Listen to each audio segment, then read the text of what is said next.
जय गुरुदेव, जय राधा कृष्ण, जय जगन्नाथ हरि हरि, जय माँ सुभद्रा, जय प्रभु बलभद्र। चलो हम अपनी स्टोरी को स्टार्ट करते हैं। कमला नामक 13 साल की लड़की गंगा के किनारे के पास एक गांव में अपने पिताजी के साथ रहती थी। उनका कुछ गाय था। वो गाय प्रचुर परिमाण के दूध देते थे। प्रतिदिन जल्दी सुबह कमला नींद से उठ जाती थी। उसके पिता गायों से दूध निकालने के बाद कमला उस दूध को लेकर पास वाले गांव में बेचने जाती थी। फिर वो घर को आकर घर की साफ सफाई करती थी और खाना पकाती थी। जब वो काम करती थी तब वो भजन करती थी। कमला बहुत परिश्रमी लड़की थी और हमेशा खुश रहती थी। काम करने समय उसे भजन करना बहुत पसंद था। हरि भजन उसका सबसे प्रिय था। कमला के पिताजी कहते थे, जब उनकी कमला भजन करती है उन्हें लगता है स्वयं हरि उनके घर में विराजमान हो जाते हैं। गंगा के किनारे उनके घर के पास एक नौका चालक भी रहता था। वो गांव के लोगों को नौका में बैठाकर नदी के उस पार करता था। एक दिन वो कमला की घर गया, उसके पिताजी के साथ बातचीत की। उसने उसके पिताजी को कहा, नदी के उस पार एक पंडित जी रहते हैं। उन्हें हमेशा सुबह में जल्दी दूध की ज़रूरत है। मैंने उनको बताया है तुम दूध बेचते हो। मैंने उन्हें कहा तुम्हारे साथ बात करके उन्हें बताऊंगी। कमला के पिताजी बोले, ये तो बहुत अच्छी बात है।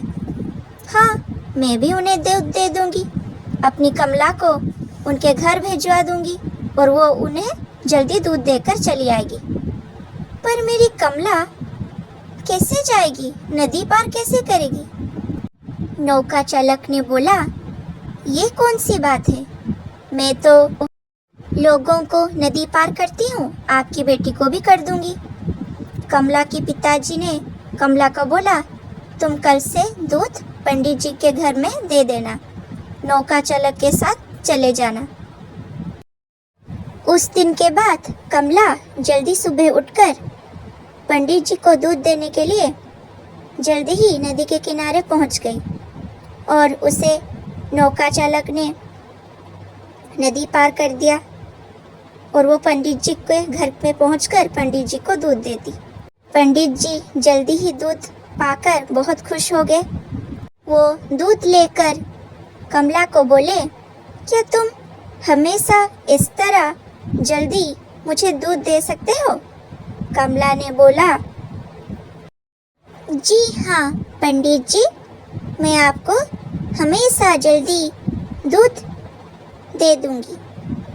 पंडित जी ने कहा, देखो मुझे देर पसंद नहीं है, तुम मुझे सही समय पर दूध देकर जाना। पंडित जी बोले।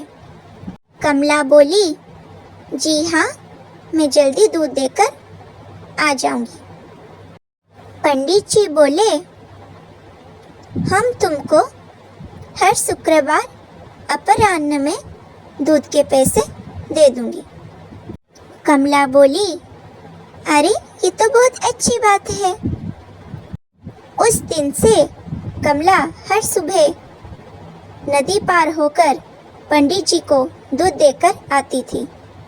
पर कुछ दिन के बाद नौका चालक ने बहुत देर कर दी नदी के किनारे पहुंचने के लिए।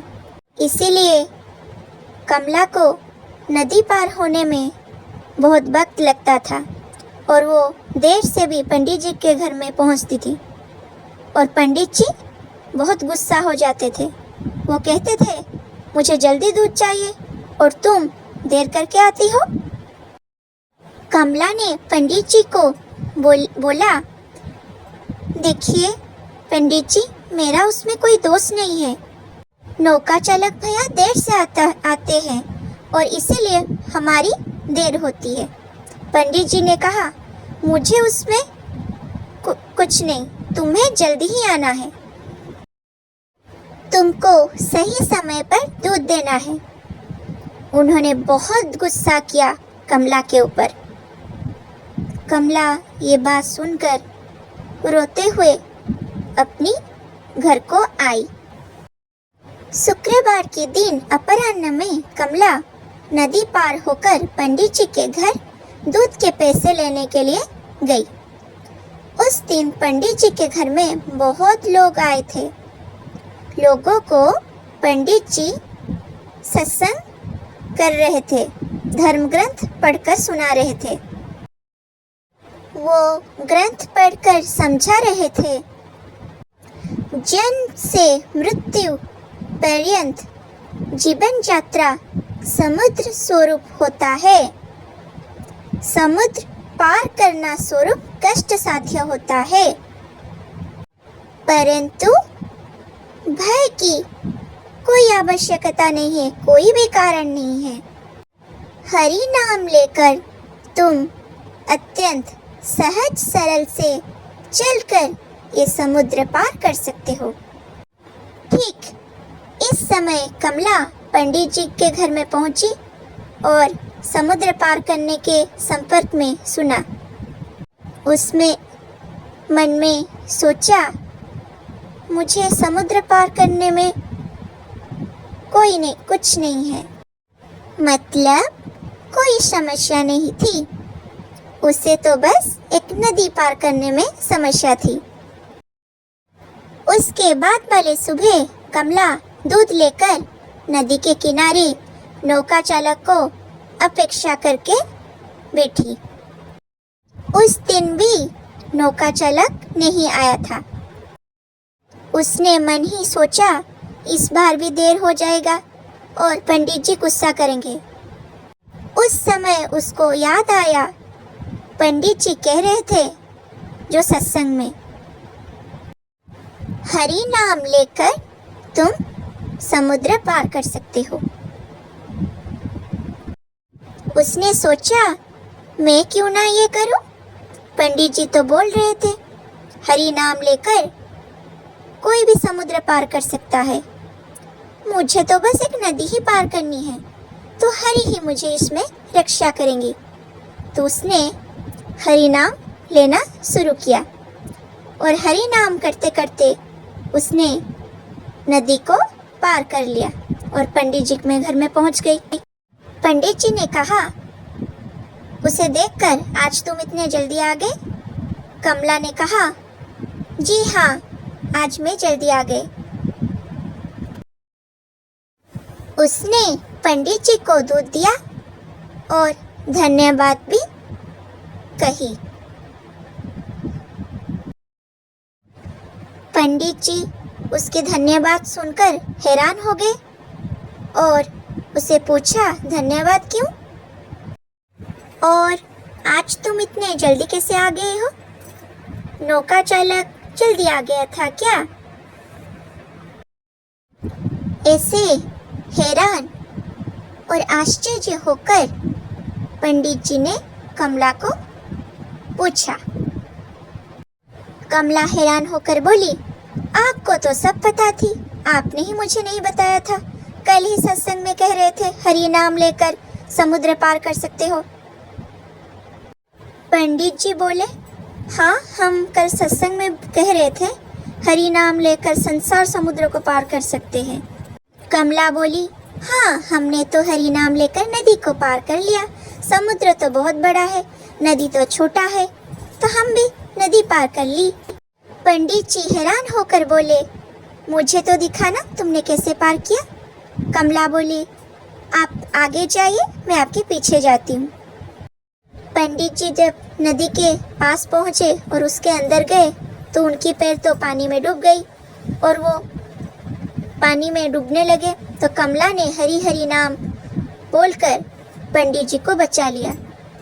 ये देखकर पंडित जी तो हैरान ही हो गए। कमला की हरि भक्ति देखकर वो तो आश्चर्य ही हो गए थे। उसने कमला को बोले, तुम्हारी हरि के प्रति विश्वास और भक्ति अतुलनीय है। तुम्हारे अतुट विश्वास के कारण हरि ने ही स्वयं तुम्हें सहायता किया ये नदी को पार करने में। मैं तुम्हें धन्य कहती हूँ और तुम्हारी हरि के प्रति विश्वास अतुलनीय है। तुमने तो ये बस नदी को नहीं, पूरी संसार सागर को पार कर लिया है, क्योंकि तुमने हरि का नाम लेकर चलना सीखा है। वो रोते हुए बोले। यहाँ पर स्टोरी खत्म होता है।